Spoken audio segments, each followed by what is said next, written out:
এই এখন যেগুলো পড়াবো, এখন যে ক্লাসগুলো নিব ম্যাক্সিমাম হচ্ছে এমসিকিউ। রিটেনের প্রশ্ন যেটা বলবো আর লিখে রাখবেন খাত ইয়ের ভিতর। আর এটা তো আপনাদের দিয়েই দিছি, আপনাদের এই পারিবারিক সহিংসতা আইনটাও কিন্তু আপনাদের পিডিএফ দিয়ে দিচ্ছি, একটু কষ্ট করে প্রিন্ট দিবেন। আপনারা যদি আলাদাভাবে এমসিকিউ বই পড়তে চান তাহলে প্রিন্ট দেওয়া দরকার নাই, আর যদি মনে করেন এখান থেকেই পড়ো তাহলে হয়ে গেছে, আর দরকার নেই। তাহলে আজকে আমার আলোচনার বিষয় হচ্ছে আমরা গত পর্বে 4 ধারা পর্যন্ত কমপ্লিট করেছি মোটামুটি। আমরা আহ, এই 4 পর্যন্ত পড়ছি। একজন বলেন তো 4 পর্যন্ত কে বলবেন, শুধু সূচিটা বলবেন 1 থেকে 4, শুধু 1 2 3 4 কে বলবেন?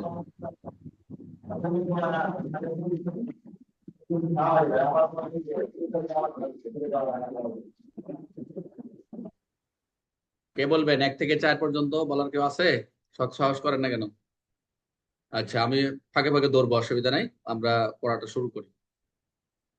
বিসমিল্লাহির রহমানির রহিম। আজকের উপস্থান পর্ব হচ্ছে প্রয়োগকারী কর্মকর্তার নিয়োগ। আমরা পারিবারিক সহিংসতা আইনে এই প্রয়োগকারী কর্মকর্তা, আমরা দেখব শিশু আইনে কিন্তু প্রয়োগকারী কর্মকর্তা রয়েছেন, এবং শিশু আইনে পুলিশের কথা বলে রয়েছে প্রয়োগকারী কর্মকর্তা যিনি হবেন।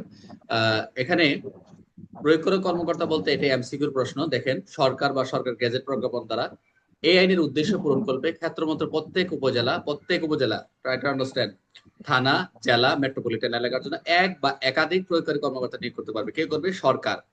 কিসের মাধ্যমে করবে? গেজেটের মাধ্যমে। উদ্দেশ্য কি? প্রত্যেক জেলা আমি যখন মিউট করে দিই ভাই, আপনারা মিউটে থাকেন। যাকে আমি ডাকবো আমি পড়া কিন্তু সবারই ধরবো, কেউ বাদ যাবে না, কিন্তু মিউটে থাকেন। এখন কথা শুনেন, একটু কথা বলতেছি, কথা শুনেন। এবং প্রয়োগকারী কর্মকর্তা কর্তৃক দায়িত্ব কর্তব্য পালনের জন্য তাদের অধিক্ষেত্র নির্ধারণ করে দিবেন। কে দিবেন? বারবার বলছে সরকার। কিসের মাধ্যমে? সরকার গেজেট করে দিবেন। উদ্দেশ্য হচ্ছে যে আমরা যে এই আইনের উদ্দেশ্যটা কি তাও জানি, পারিবারিক সহিংসতা প্রতিরোধের জন্য। উদ্দেশ্য তো রয়েছে, আইন করার উদ্দেশ্য রয়েছে না, প্রতিরোধ সুরক্ষায়, শুধু প্রতিরোধ না, সুরক্ষা করার জন্য এই আইনের উদ্দেশ্য কিন্তু। এবং প্রয়োগকারী কর্মকর্তা যিনি নিয়োগ হবেন, অবশ্যই তার যে নিয়োগ একটা পদ্ধতি, চাকরির যে কন্ডিশন এবং যার বিধি রয়েছে সেটা, এগুলো পরীক্ষা আসবে না। তবে আপনি এতটুকু জেনে রাখেন যে এটা হচ্ছে উপজেলা থেকে শুরু করবে, প্রত্যেক উপজেলা, থানা, জেলা, মেট্রোপলিটনের জন্য এক বা একাধিক। এটা জেনে রাখেন যে এক বা একাধিক। এটা আর কিছু না, জাস্ট এমসিকিউ। 5 ধারা প্রয়োগকারী কর্মকর্তা নিয়োগ হচ্ছে, 5 ধারা। প্রশ্ন প্রশ্ন আলম অথবা যে কোনো একজন আনমিউটে থাকেন। পারিবারিক সহিংসতা প্রতিরোধ সুরক্ষায় 2010 অনুযায়ী প্রয়োগকারী কর্মকর্তা নিয়োগ তাদের অধিক্ষেত্র নির্ধারণ সংক্রান্ত দায়িত্ব কে পালন করবে? অবশ্যই সরকার। আমি কোথায় বলছি সরকার? সরকার গেজেট প্রজ্ঞাপন দ্বারা। এখানে সরকার মহিলা বিষয়ক উপজেলা কোনো না। হ্যাঁ, রূপঙ্করা একটু আনমিউট থাকেন। সরকার বা গেজেট প্রজ্ঞাপন দ্বারা করবে, যেটা পড়ছি। এখন আসেন, একটা এমসিকিউ, আর কিছু নাই। প্রয়োগকারী কর্মকর্তার দায়িত্ব করতে হবে। আমরা কিন্তু আমরা যাই কিছু করি না কেন, এই যে যিনি সংক্ষুব্ধ হবেন, আমরা যে বারবার বলতেছি, যিনি নারী বা শিশু সংক্ষুব্ধ হলেন, পরিবারে তিনি ঝুঁকিতে থাকলেন, তাকে ডোমেস্টিক ভায়োলেন্স করা হলো, তিনি ঝুঁকিতে থাকলেন। এখন এই প্রয়োগকারী কর্মকর্তা তার কি কি দায়িত্ব রয়েছে? আমরা পুলিশ হিসেবে আমাদের কিন্তু যে আমাদের 4 ধারা আমরা দায়িত্ব কর্তব্য পড়ছে, আমাদের কি কি তার আইনগত সহায়তা পাবে। এখানে প্রয়োগকারী কর্মকর্তা যখন সরকার 5 ধারা নিয়োগ করলেন, তখন কি কি তার দায়িত্ব করতে হবে একটু দেখেন। এটাও জাস্ট খালি একটু মনে রাখেন, এটাও এমসিকিউ। এটাও এমসিকিউ, এবং এটার সাথে 4 ধারার পার্থক্যটা দেখেন, একটু একটু দেখেন। প্রথম দেখেন, তার দায়িত্ব হচ্ছে এই আইন অনুসারে আদালতকে সহযোগিতা করা। আপনি কিন্তু আদালতকে সহযোগিতা করা আপনার দায়িত্ব, আপনারও দায়িত্ব সহযোগিতা করা, কিন্তু আপনি কিন্তু স্পেসিফিক ভাবে ভিকটিমকে সহায়তা করা। ভিকটিম কি কি সুরক্ষা পাবে, কি কি বিধান আইনের, এগুলা পড়ছেন। কিন্তু প্রয়োগকারী কর্মকর্তা যিনি থাকবেন, তিনি আদালতের সাথে একটা কানেক্টেড থাকবে, সরাসরি ইন্টার রিলেশন। সেটা কি? প্রথম হচ্ছে আদালতকে সহায়তা করা, মনোযোগ দিয়ে। তারপরে এই যে পারিবারিক ঘটনাটা ঘটলো, পারিবারিক সহিংসতার যে বিষয়গুলো ঘটলো, এটা আদালতের নিকট উপস্থাপন করা। প্রথম আদালতকে সহায়তা করা। তারপর হচ্ছে আপনারাই বলেন, যে আমি কি করব, যে কতবার ক্যাতকুত করে উঠে আর ক্লাসের অ্যাবসেন্ট হয়ে যায়। এতবার বলি যে আপনারা আনমিউট থাকেন, দুই একজন আনমিউট থাকেন, ক্লাসের দাসটা চলে যায়। তাহলে প্রথম হচ্ছে আদালতকে সহযোগিতা করা, 2 নম্বর হচ্ছে আদালতের নিকট প্রতিবেদন উপস্থাপন করা। উনি পুরো ঘটনাটা, যে আপনি যখন ঘটনাস্থলে গেলেন, পুরো শুনলেন, একটা লিখিত আকারে যদি বক্তব্য দেয় বা তখন ওই প্রয়োগকারী কর্মকর্তার নিকট একটা রিপোর্ট দিলে তিনি আদালতে সেটা উপস্থাপন করবেন। অর্থাৎ কিসের মতো, মানে যে আমাদের আইনজীবীর মতো যেটা। এবং আপনার থানা এলাকায় যে ঘটনাটা ঘটছে, আপনার অধিক্ষেত্রের ভিতরে যে ঘটনা ঘটছে, সেই অধিক্ষেত্র বা আন্ডার জুডিশিয়াল ভিতরে কি অফিসার ইনচার্জ যিনি থাকবেন, তাকে অবহিত করতে হবে যে জনাব অমুক অমুক, এই আপনার অধিক্ষেত্রের ভিতরে একটা ডোমেস্টিক ভায়োলেন্স আছে, এরকম ঘটনা আছে। তো এটা কিন্তু থানা এলাকায় কিন্তু ভিকটিম সাপোর্ট, এবং থানায় কিন্তু ওই যে হেল্প ডেস্ক বলা রয়েছে, এই একটা বই আছে, ওখানে লেখা আছে। আমি ক্লিয়ার দেখি নাই, তো অনেকগুলো কলাম আছে যে নিষ্পত্তির যে প্রক্রিয়াগুলো, কি ধরনের সহিংসতা হয়েছে, পারিবারিক সহিংসতার ভিতরে কি ডোমেস্টিক ভায়োলেন্স হয়েছে কিনা, কি সুরক্ষা দেওয়া রয়েছে, এরকম কলাম আছে। রিপোর্ট দিতে হয়, প্রতি মাসে রিপোর্ট দিতে হয়। তাহলে থানার ওসিকে জানাবে। কে জানাবে? প্রয়োগকারী কর্মকর্তা। এবং সংক্ষুব্ধ ব্যক্তির অনুরোধের প্রেক্ষিতে উনি কি করবে? রিকোয়েস্ট করবে যে আমি আমার লাইফটাকে আমার ইনসিকিউর মনে করতেছি, তাহলে আমাকে একটা প্রোটেকশনের জন্য, সুরক্ষা আদেশের জন্য আদালতে আবেদন করবো। ওই যে আমরা পড়ছি 13তে 14তে আমরা পাবো। তাহলে এখানে কিন্তু সুরক্ষা আদেশের আবেদনও করবেন। কে করবেন? কার মাধ্যমে করবেন? প্রয়োগকারী কর্মকর্তার মাধ্যমে। এবং আরেকটা বিষয় না জানলে নয়, যেটা হচ্ছে ভেরি ইম্পর্টেন্ট, সংক্ষুব্ধ ব্যক্তি সংক্ষুব্ধ কি পাবেন? ওই যে লিগেল এইড, আইনগত সহায়তা প্রদান, 2000 সালের যে এটা কিন্তু একটা আইনই আছে লিগেল এইড, এবং বিনা খরচা আইনগত সহায়তা বা বিনামূল্যে দরখাস্ত সহ দাখিল সুযোগ সুবিধা গ্রহণ করতে পারে সেই বিষয়ে প্রয়োজনীয় সহায়তা। অর্থাৎ এই যে আমরা আইনে জানতেছি বিনা মূল্যে আইনগত যে সহায়তা, এটা কে করে দিবে? প্রয়োগ করে কর্মকর্তা দিবে। এটা কিন্তু আইনের বিধানে বলা রয়েছে। এবং আদালতের অধিক্ষেত্রের অবস্থিত আইনগত এবং শুধু নট অনলি এখানে উপরে শুধু এই অপশনে নয়, এছাড়াও যে বলছি না আমি যে আইনত যে সহায়তা প্রদানকারী যে সকল কি রয়েছে, এজেন্সি রয়েছে, সংস্থা রয়েছে, সেগুলো মানবাধিকার সংস্থা, মনস্তাত্ত্বিক সামাজিক পরামর্শ, এগুলো হলো কাউন্সিলিং করে, যেটা কাউন্সিলর বলা হয়। এবং আশ্রয় নিবাস, চিকিৎসা সেবা, প্রতিষ্ঠানের তালিকা সংরক্ষণ, এই ধরনের যে বিষয়গুলো রয়েছে, এগুলো থেকেও কিন্তু প্রয়োগকারী কর্মকর্তার যে দায়িত্ব করতে হবে, এগুলোর সাথে তারা কি করবে? কমিউনিকেশন করবে, যোগাযোগ করবে, যোগাযোগ করাই দিবে। আর একটা বিষয় হচ্ছে যে সংক্ষুব্ধ ব্যক্তির সম্মতি, অভিপ্রায় তাদের তাদের আশ্রয় নিবাসে প্রেরণ। এবং আপনি তাকে যদি আশ্রয় নিবাসে প্রেরণ করতে চান, তার অবশ্যই সম্মতি লাগবে উক্তরূপ বিষয়টি। এবং এই আবারও আসছে যে আপনি যেখানে আশ্রয় নিবাস যদি যার যার জুরিডিকশন নাও হতে পারে, যদি যেমন আমাদের তেজগাঁও থানার আছে ভিকটিম সাপোর্ট আশ্রয় নিবাস হিসেবে যদি এটা ব্যবহার করা হয়, তাহলে অবশ্যই পুলিশ কর্মকর্তা থানার ওসিকে জানাবে এবং আদালতকে অবহিত করবে যে আপনি যে আদেশ দেওয়া হয়েছিল উনি আমাদের একটা প্রতিবেদন দেবে যে এখানে বর্তমান কি অবস্থান করছে। প্রয়োজন বোধে অনুসারে সংগত ব্যক্তিকে স্বাস্থ্যগত পরীক্ষার জন্য প্রেরণ করে উহার অনুলিপি অধিক্ষেত্র সময় ভারপ্রাপ্ত পুলিশ করবে, আদালত করবে। তবে ভিকটিমের সংগত যাই কিছু হোক না, থানার ওসিকে জানাবে, দেন কোর্টকে জানাবে। বারবার এক এক- এক অপরের সাথে পরিপূরক কে করবে? প্রয়োগকারী কর্মকর্তা করবে। এবং প্রয়োগকারী কর্মকর্তা এটা করবে যে ক্ষতিপূরণ আদেশ, যে এই ক্ষতিপূরণের যে উনি যে ক্ষতিপূরণটা হয়েছে, এই ক্ষতিপূরণ আদেশের প্রতিপালনটা নিশ্চিত করবে একমাত্র প্রয়োগকারী কর্মকর্তা। ওনার টোটালি, অর্থাৎ ওনার দেখ বা মোটামুটি যার যার দায়িত্ব কর্তব্যের ভিতরে যা আছে সে তো করবে। এবং সর্বশেষ বলছে যে প্রয়োগকারী কর্মকর্তা কি করবে? যে অন্যান্য যে দায়িত্ব কর্তব্য পালন রয়েছে, শুধু এই না, সরকার কর্তৃক বিধি নির্দেশ, যেমন আপনার পুলিশ, আপনি যখন 4 ধারা পড়ছিলেন সেখানেও কি কথা ছিল, সরকার কর্তৃক বিধি দ্বারা নির্ধারিত অন্যান্য দায়িত্ব কর্তব্য সে পালন করবে। লাস্ট বলছে প্রয়োগকারী কর্মকর্তা এবং হ্যাঁ দেখেন যে প্রয়োগকারী কর্মকর্তা আদালতের তত্ত্বাবধান থাকিয়া সরকার বা আদালতের নির্দেশ এবং সেই অনুসারে তার অর্পিত দায়িত্ব সম্পাদন করবে। অর্থাৎ আপনি যখন দায়িত্বে থাকলেন, দায়িত্ব নিলেন, তখন আদালতের নির্দেশ অনুসারে যে যে কার্যক্রমগুলো বারবার আসবে, এই মামলাটি বা এই ধরনের কার্যক্রম নিষ্পত্তি নেওয়া পর্যন্ত, অর্থাৎ এই যে কার্যক্রমগুলো, এটা আপনার দায়িত্ব কর্তব্য হিসেবে গণ্য হবে। তাহলে আমরা যদি একটু নেই যে প্রয়োগকারী কর্মকর্তা নিয়োগ হচ্ছে 5, আর 6 হচ্ছে প্রয়োগকারী কর্মকর্তা দায়িত্ব কর্তব্য। আর আমাদের দায়িত্ব কর্তব্য কথা পুলিশের 4 ধারা আমরা করেছি। আচ্ছা, এখানে কর্মকর্তা আমরা যেটা মনে রাখবো, 1 নম্বর আদালতের সহযোগিতা করা, আদালতের নিকট প্রতিবেদন দেওয়া, থানার ওসিকে জানানো, সুরক্ষার আবেদন দেওয়া, লিগেলি সহায়তা করা, অন্যান্য মানবাধিকার যে প্রতিষ্ঠান আছে সেখানে আশ্রয় নিবাসের সুযোগ সুবিধা পাওয়া, এবং যদি তার ওই ভিকটিমের যদি স্বাস্থ্যগত পরীক্ষা দরকার হয় তাকে দেওয়া, এবং আদালতকে জানানো, অফিসার ইনচার্জকে জানানো, এবং যে ক্ষতিপূরণের যে আদেশ রয়েছে সেটাও সে বিষয়ে নিশ্চিত করা, এবং অন্যান্য যে সরকারের বিধি দ্বারা যে নির্ধারিত দায়িত্ব রয়েছে সেটা পালন করা। এখানে 4-5টা মনে রাখলে হবে, এত দরকার নাই। যে প্রয়োগকারী কর্মকর্তার যে কাজগুলো বোঝা গেছে মোটামুটি, বুঝছেন যে প্রয়োগকারী কর্মকর্তা কি করবে। এটা কিন্তু একটা ভিকটিমের সংক্ষুব্ধ ব্যক্তির সাথে তার কার্যক্রম আর কি। বুঝতে পারছেন? জি স্যার। তাহলে আমরা যদি বুঝতে পারি 6 ধারায়, একটু মাথায় নিয়ে এগুলো আমরা বারবার রিভিশন করবো তো হয়ে যাবে। এগুলো কেউ পড়তে চায় না, বুঝছেন? পড়তে চায় না, কিন্তু এগুলো মাঝে মাঝে আমি বলি আপনাদেরকে যে আমাদের তো ওই যে পত্রিকা পড়ার অভ্যাস নাই, তারপর হচ্ছে আরো কিছু কিছু আছে বই পড়ার অভ্যাস নাই। কিছু কিছু আমি পড়তে বলি এই কারণে, আপনি যদি বই পড়ার অভ্যাস নাই, আপনি আইনটাই পড়েন, এই কিছু কিছু ছেড়ে না দিয়ে আপনি এগুলো রিডিং করেন, ভাষাগত দখল বাড়বে, লেখার একটা, আপনার লেখার একটা ক্যাপাসিটি বাড়বে। অল্প পড়বেন না, অল্পর ভিতরে কখনো যাবেন না, বারবার একটা কথাই বলি। আচ্ছা, মনোযোগ। প্রশ্ন: প্রয়োগকারী কর্মকর্তার প্রধান দায়িত্ব কি? প্রধান দায়িত্ব কি? বিচার কার্য পরিচালনা করা, মামলা নিষ্পত্তি করা, পুলিশ বাহিনী তদারক করা, আদালতকে এই আইন অনুসারে কার্য সম্পাদন, অর্থাৎ আদালতের সাথে সহযোগিতা করা, এই আইন অনুসারে সহযোগিতা করা, এক কথায় উনি এর বাইরে যেতে পারবেন না। 2, পারিবারিক সহিংসতার ঘটনা ঘটলে প্রয়োগকারী কর্মকর্তা প্রথম কাকে অভিযোগ করবেন? জেলা প্রশাসক, আদালত, থানার অফিসার ইনচার্জ, মহিলা বিষয়ক। তাহলে জুরিডিকশনে হলে আপনি অবশ্যই বারবার থানার ওসিকে জানাবে আর কোর্টকে জানাবে। আর যদি কোনো স্বাস্থ্য পরীক্ষা করে অবশ্যই থানাকে জানাবে এবং কোর্টকে জানাবে, যে বিষয়গুলো বলা রয়েছে। আচ্ছা, কে সুরক্ষার আদেশের জন্য আদালত আবেদন করতে পারবেন কর্মকর্তার মাধ্যমে? কে সুরক্ষার সং- হ্যাঁ, কে সংবিধান। মানে কে সুরক্ষার আদেশ আবেদন পালন করবে? প্রয়োগ করে কর্মকর্তার মাধ্যমে করবেন। কে করবেন? অবশ্যই সংক্ষুব্ধ ব্যক্তি, তাই না? ভিকটিম। সংক্ষুব্ধ ব্যক্তি। Very good. তারপর সংক্ষুব্ধ ব্যক্তি যেন আইনগত সহায়তা অনুযায়ী সেবা পান, এটি নিশ্চিত করার দায়িত্ব কার? পুলিশ, উপজেলা প্রয়োগকারী কর্মকর্তা, জেলা আইনজীবী, কার? প্রয়োগকারী কর্মকর্তা। Very good. এই প্রয়োগকারী কর্মকর্তার এটা হবে সংক্ষুব্ধ, এটা নিশ্চিত করবে, সবসময় খেয়াল রাখবেন। প্রয়োগকারী কর্মকর্তা নিম্নের কোন তালিকা সংগ্রহ করবে? রাজনৈতিক দলের, মানবাধিকার আশ্রয় চিকিৎসা পরামর্শ সংস্থার, থানার কর্মকর্তাদের, সংবাদপত্র। উনি একটা যিনি প্রয়োগকারী কর্মকর্তা হবেন মানবাধিকার অবশ্যই, যেহেতু আশ্রয় নিবাসের জন্য আশ্রয় যে সকল সেবাগুলো দেয় প্রতি মানবাধিকার আশ্রয় চিকিৎসা পরামর্শ, এগুলোর হচ্ছে তালিকা সংরক্ষণ করে অবশ্যই জানবো। আপনি যে কাজ করবেন আপনার ভিতরে ওই এর ভিতরে কে কোন প্রতিষ্ঠান সেবা দেয় আপনার জানা উচিত, কারণ এগুলোর সরকারি ভাবে অনেক জায়গায় রিপোর্ট দিতে হয়, কারণ এটা একটা সেন্সিটিভ বিষয়। আচ্ছা, সরি। প্রয়োগকারী কর্মকর্তা কার সম্মতি অভিপ্রায় অনুসারে আশ্রয় নিবাসে প্রেরণ করবে? কার সম্মতি? সংক্ষুব্ধ ব্যক্তির। ওই যে একটু বললেন রেডি। স্বাস্থ্যগত পরীক্ষার প্রয়োজন হলে প্রয়োগকারী কর্মকর্তা কাকে অবহিত করবেন? পরিবার পরিকল্পনাকে, ইউনিয়ন পরিষদ, থানার অফিসার ইনচার্জ, ওয়ার্ড কাউন্সিলকে, থানার ভারপ্রাপ্ত কর্মকর্তাকে ও আদালতকে। অফিসার ইনচার্জ এবং আদালতকে। গুড। প্রয়োগ করে কর্মকর্তাকে যে দায়িত্বগুলো পালন করে সেগুলোর একটি কি? সেগুলো সংসদে প্রতিবেদন দিবে, ক্ষতিপূরণ আদেশের প্রতি নিশ্চিত করবে, মামলা রায় দিয়ে পুলিশ বাহিনী নিয়োগ করবে।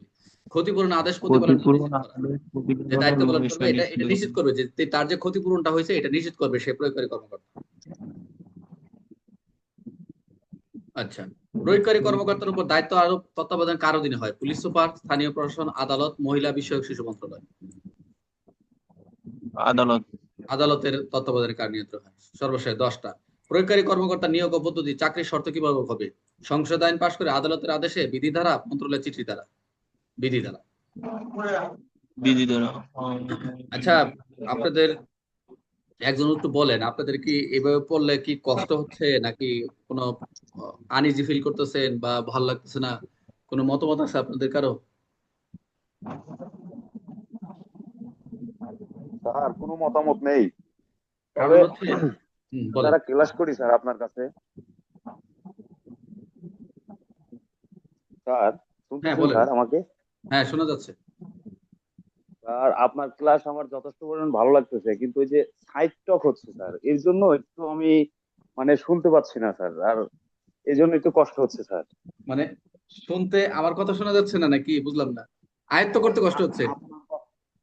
আর আপনার কথা আমার খুব সুন্দর শুনতে ভালো লাগতেছে স্যার, কিন্তু ওই যে সাইড থেকে মাঝে মধ্যে কে যেন হ্যাঁ ওই যে আবার এসে উকি মারে স্যার। আপনি একটা কথা বলছিলেন না স্যার, যে হ্যাঁ উকি হ্যাঁ। মারে, ওই উকি মারলে স্যার বিরক্ত হয় স্যার, একদম একদম লাগে স্যার, একদম কষ্ট আচ্ছা হয় ঠিক স্যার। আছে, যাদের এই অভ্যাস আছে এটা অ্যাভয়েড করেছিলেন অসুবিধা, আমরা এখন ছোট তো আস্তে আস্তে তো আমরা এখন জেনে জেনে আগে উকি মারা পার্টি থাকবেই সব সময়।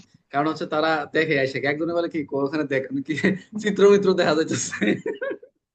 আরে আমার এখন আমাকে ফলো করছে যে, যাই হোক ফলো আমাকে ফলো করে না বলবো না, সরি, আমার সিনিয়র স্যার, আমি খুব ভালোবাসি, আমার বাড়ির পাশাপাশি বাসা, খুব অনার্ড করি from my heart and from my life. যদিও তার আমি স্টুডেন্ট না, তবে আমি সবসময় শুরু থেকেই আমি তাকে মানে ই করি। উনি মিশনারি ছিলেন, জনি স্যার। উনি খুব ডিজিটাল একটা ক্লাস নিয়ে আসছে আমাদের জন্য, খুবই সুন্দর। এখন যে যেরকম অ্যাকসেপ্ট করে, তো আমার ওরকম পয়সা নাই, তাহলে আমি আপনাদের ক্লাস নিতাম। তবে আমি এখানে বসে থেকে যতটুকু পারি আপনাদের ধরে শেখানোর চেষ্টা করি, আরো পরে করবো ইনশাল্লাহ, আরো 5-7 বছর পরে। তবে আল্লাহ তাআলা স্যারকে অনেক হায়াত দিক। আচ্ছা, এখন আসেন মূল আলোচনা আসি। এখন আছে সেবা প্রদান করি দায়িত্ব করতে হবে, এটা ইম্পর্টেন্ট না, তবে আপনাদের একটু জানতে হবে। এখানে কিছু ওয়ার্ড আছে, কিছু শব্দ আছে এবং কিছু কার্যক্রম আছে। সেটা হচ্ছে আমরা 5-এ পাইলাম প্রয়োগকারী কর্মকর্তা, 6 পাইলাম কি প্রয়োগকারী কর্মকর্তা দায়িত্ব কর্তব্য, 3-এ পাইলাম ডোমেস্টিক ভায়োলেন্স অর্থাৎ পারিবারিক সহিংসতার সংজ্ঞা, 4-এ পেয়েছি দায়িত্ব কর্তব্য, 5-এ পাইলাম কি প্রয়োগকারী কর্মকর্তা, 6-এ পাইছি কি প্রয়োগ দায়িত্ব কর্তব্য। আমি কিন্তু রিভিশন দিয়ে বারবার আসতেছি।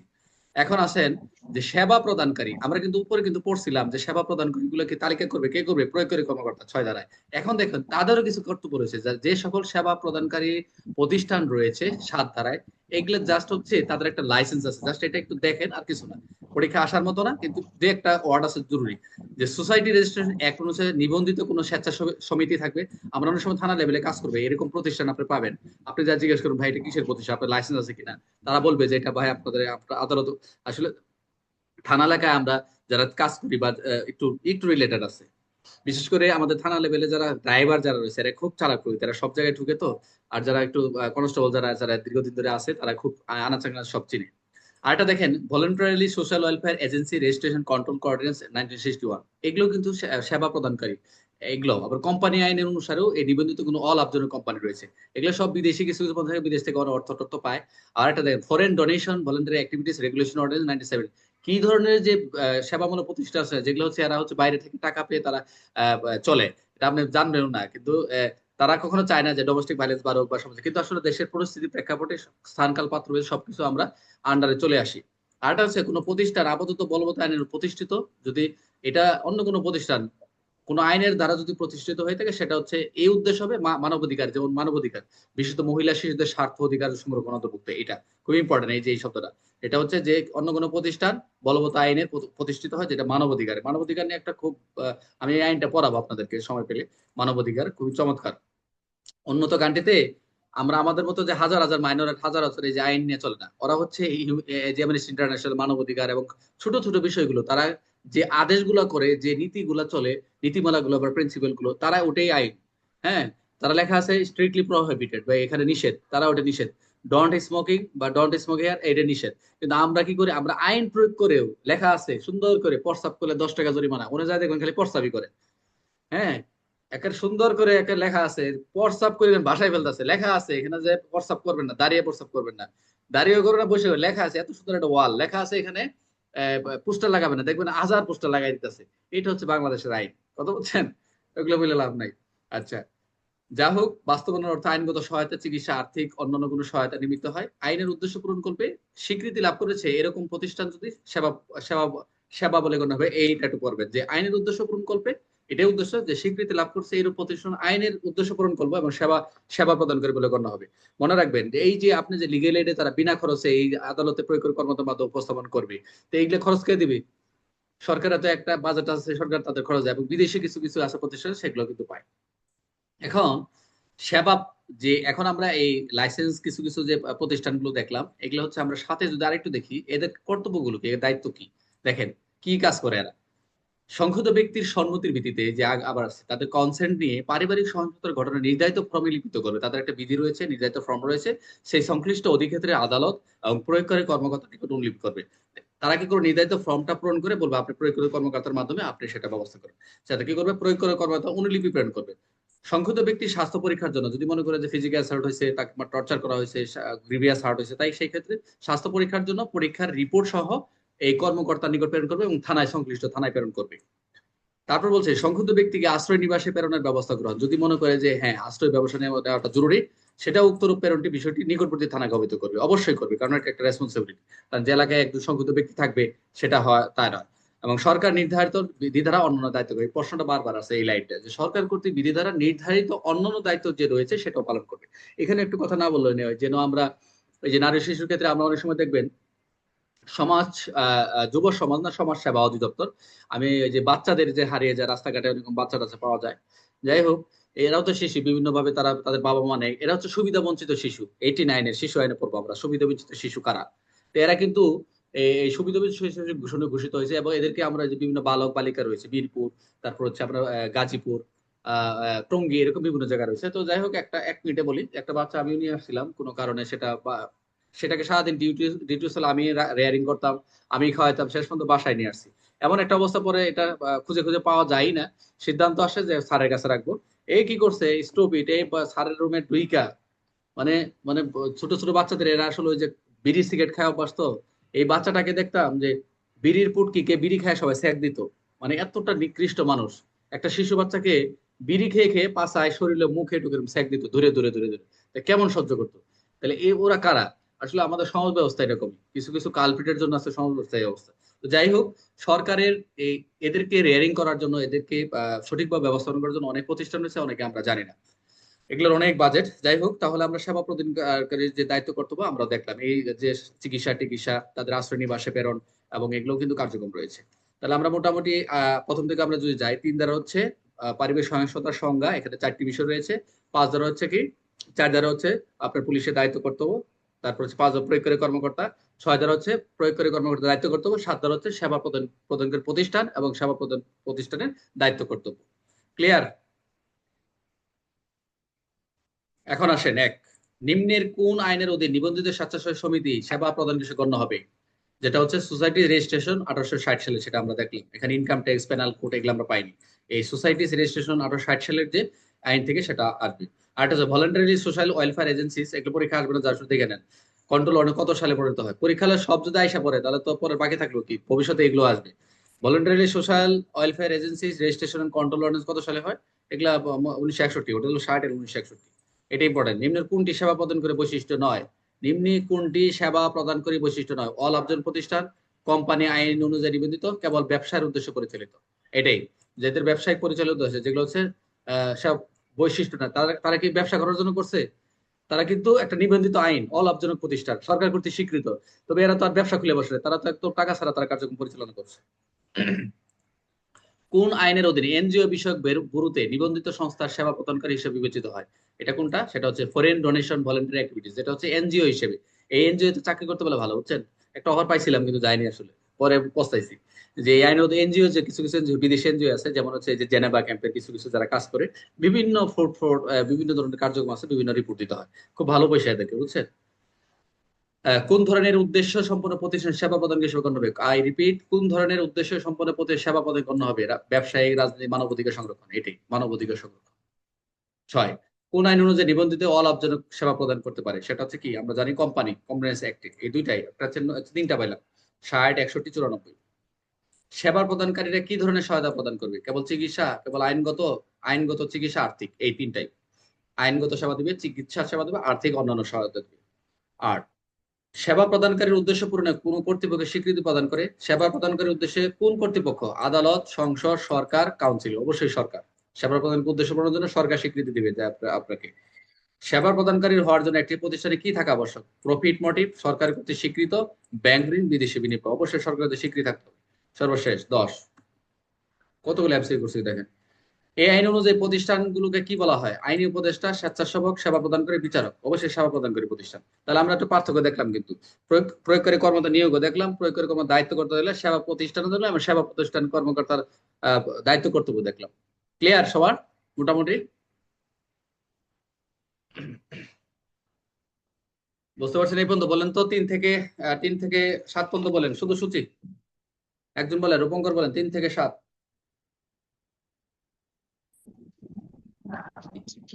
3 দ্বারা স্যার পারিবারিক সহিংসতা, 4 দ্বারা হইছে পুলিশের দায়িত্ব কর্তব্য, 5 দ্বারা হইছে প্রয়োগকারী কর্মকর্তা নিয়োগ, 6 দ্বারা হইছে প্রয়োগকারী কর্মকর্তার দায়িত্ব কর্তব্য, 7 দ্বারা হইছে সেবা সেবা সেবা নিয়োগকারী, সেবা প্রদানকারী দায়িত্ব কর্তব্য। Very good, thank you. আর কেউ বলবেন? ইমরান হাওলাদার, তারপরে ইয়া কই, একজন তো বলতে পারবেন না, রাজু চলে আসছে ওনার ক্লাসে। ওকে রাজু বলেন তো 3 থেকে 7 পর্যন্ত বলেন। 3 থেকে 7, 3 থেকে 7 শুধু হেডলাইন। স্যার স্যার 3 নম্বর হচ্ছে পারিবারিক সহিংসতার সংজ্ঞা। তারপরে 4 নম্বর হচ্ছে পুলিশের দায়িত্ব ও কর্তব্য। গুড। 5 নম্বর হচ্ছে স্যার প্রয়োগকারী কর্মকর্তা নিয়োগ। 6 নম্বর হচ্ছে প্রয়োগকারী কর্মকর্তার দায়িত্ব কর্তব্য। 7 নম্বর হচ্ছে সেবা প্রদান করি, আহ, সেবা সেবা প্রদানকারী প্রদানকারী সেবা প্রতিষ্ঠান। প্রদানকারীর দায়িত্ব ও কর্তব্য। আচ্ছা, সুহেল আছেন? সুহেল, সুহেল, সুহেল ভাই আছেন?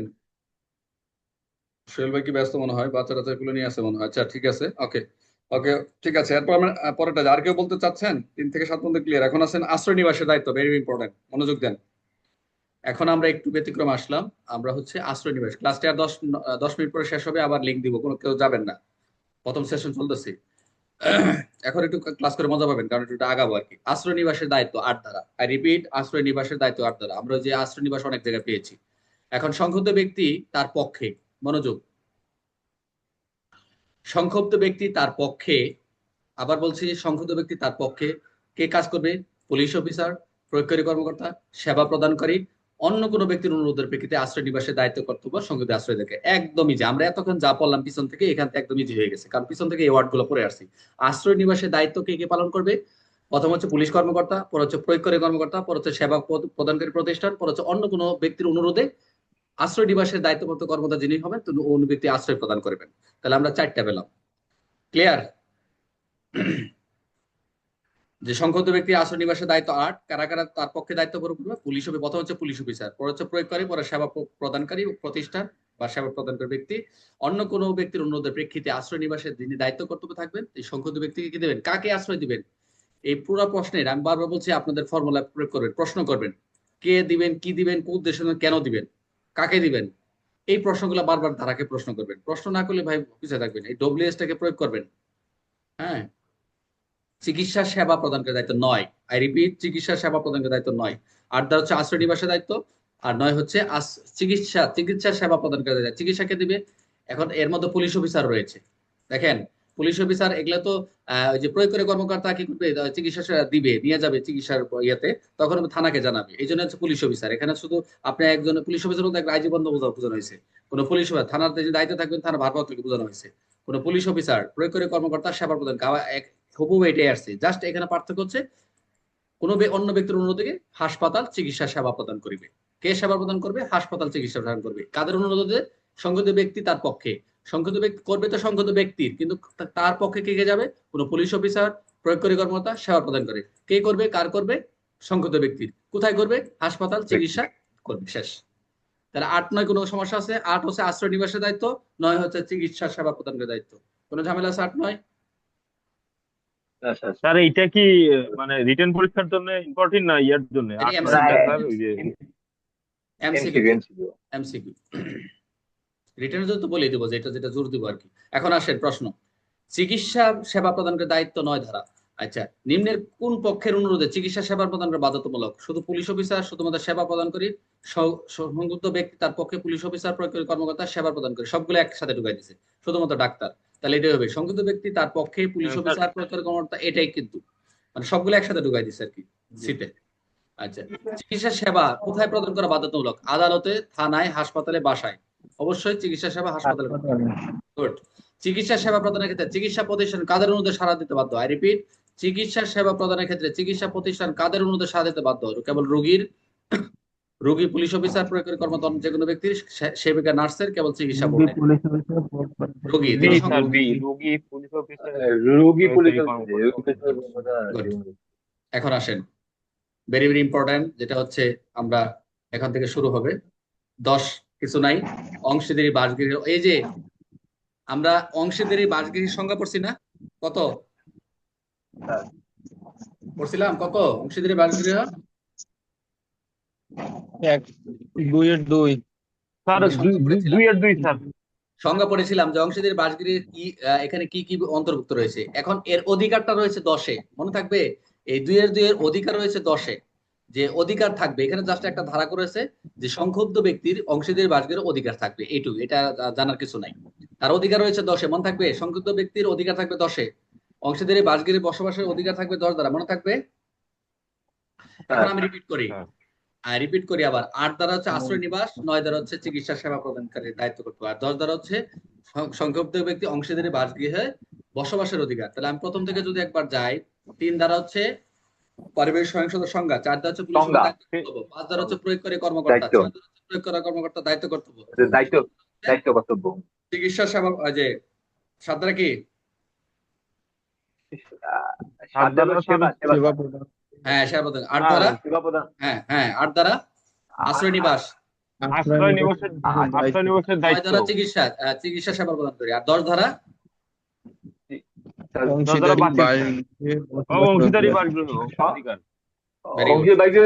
দায়িত্ব স্যার, দায়িত্ব। অংশীদারি বসবাসের যে অধিকার রয়েছে, এটা এখানে 10 দ্বারাই বলছে, বর্ণনা করছে। এখন ভেরি ভেরি ইম্পর্টেন্ট একটা এমসিকিউ, 11 ধারা। মনোযোগ দেন। আদালতে আবেদন কে করবে? কার মাধ্যমে করবে? প্রথম হচ্ছে কে করবে, কার সম্মতি নিয়ে করবে। প্রশ্ন করবে কে করবে, কার সম্মতি নিয়ে করবে, কার মাধ্যমে করবে। ক্লিয়ার? এখন আসেন আদালতে আবেদন 11। সংক্ষুব্ধ ব্যক্তি তার পক্ষে প্রয়োগকারী কর্মকর্তা, দেখছেন উত্তর হয়ে যাচ্ছে, সেবা প্রদানকারী বা অন্য কোনো ব্যক্তির অনুরোধে প্রতিকার পাওয়ার জন্য আবেদন করতে পারবে। কে করবে? সংক্ষুব্ধ ব্যক্তি বা তার পক্ষে করবে কে? পুলিশ অফিসার করবে, প্রয়োগকারী কর্মকর্তা সেবা প্রদান করবে, যেটা আমরা পিছন থেকে বললাম। এখন এটা যে আবেদন করার তো একটা নির্ধারিত ফর্ম আছে, আমরা একটু আগে পড়লাম, এটা দেখে আসছি, জাস্ট এটা রিডিং। তবে এই অধীনে যে আবেদন প্রাপ্তির কত কার্য দিবসের মধ্যে আদালতে সংক্ষুব্ধ ব্যক্তির আবেদন শুনানির তারিখ ধার্য করবেন? উত্তর হচ্ছে 7 কার্য দিবস। আই রিপিট, আদালতে যিনি আবেদন করবেন, সংক্ষুব্ধ ব্যক্তির আবেদন শুনানি কত তারিখ নির্ধারণ করবেন? কত দিনের ভিতরে? 7 কার্য দিবসের মধ্যে তারিখ। কার্য দিবস। তাহলে আমরা 11 কিন্তু 7 কার্য বলা রয়েছে, মনোযোগ দেন। তাহলে আদালতে আবেদনটা কি করবে, কে করবে? সংগত ব্যক্তি। কার মাধ্যমে করবে?